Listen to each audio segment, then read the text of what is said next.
The Grisha was a Korpelnik, serving her indenture with Councilman Hode's household. He thought because she was a healer and not a heart render, he was making the safe choice to test the Purim. Seemed smart enough. Kaz had seen heart renders at work.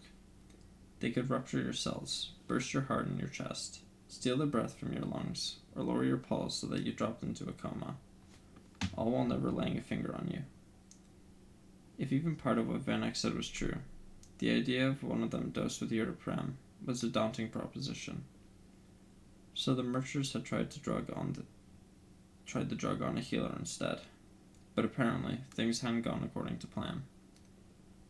You gave her the drug, and she killed her master? Not exactly, Vanek said, clearing his throat. They had her in the observation cell. Within seconds of consuming the Prem, she took control of the guard inside the chamber. How? We don't know exactly, but whatever method she used, it allowed her to subdue these guards as well. That's not possible, isn't it?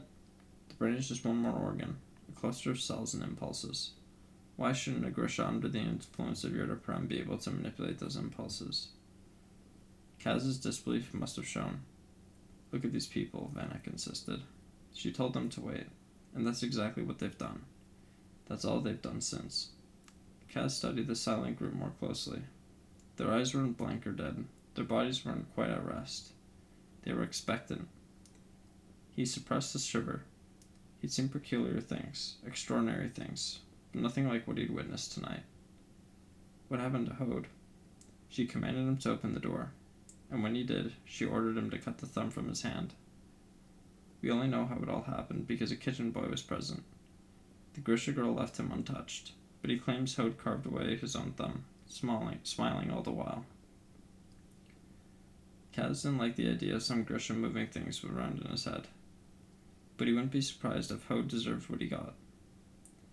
During Ravka's civil war, a lot of Grisha had fled the fighting and paid their way to the Kirch by becoming indentures, without realizing they'd essentially sold themselves into slavery. The Merch is dead. Councilman Hode lost a great deal of blood, but he's in the same state as these men.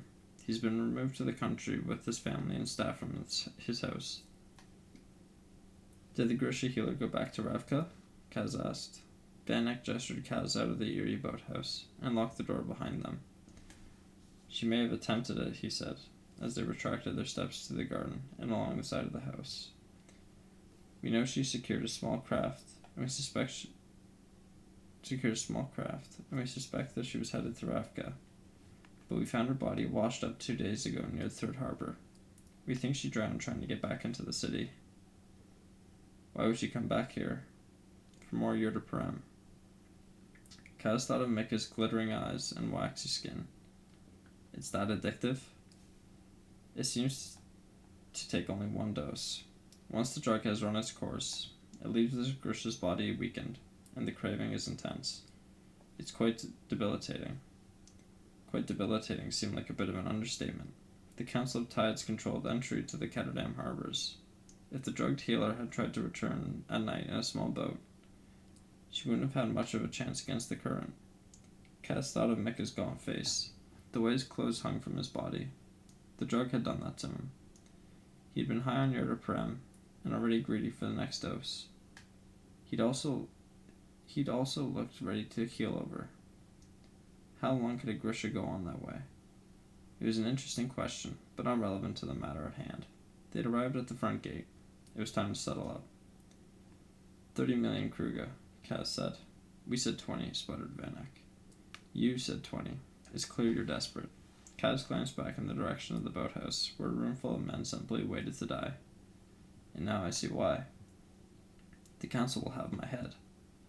They'll sing your praises once you have Bo-Yul Bayur safely hidden away, wherever you intend to keep him. Navizem. Kaz shrugged. You can put him in a coffee pot for all I care. Vanek's gaze locked on his. You've seen what this drug can do. I assure you, it's just the beginning. If Yurdaprem is unleashed on the world, war is inevitable. Our trade lines will be destroyed, and our markets will collapse. Kirch will not survive it. Our hopes rest with you, Mr. Brecker. If you fail, all the world will suffer for it. Oh, it's worse than that. If I fail, I don't get paid. The look of disgust on the merchant's face was something that deserved its own Dicapel oil to commemorate it. Don't look so disappointed.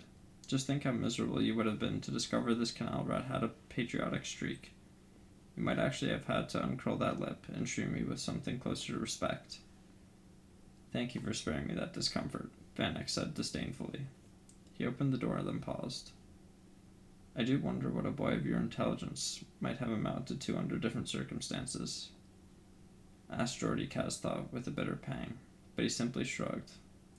I'd just be stealing from a better class of sucker. 30 million Kruger. Van Eyck nodded.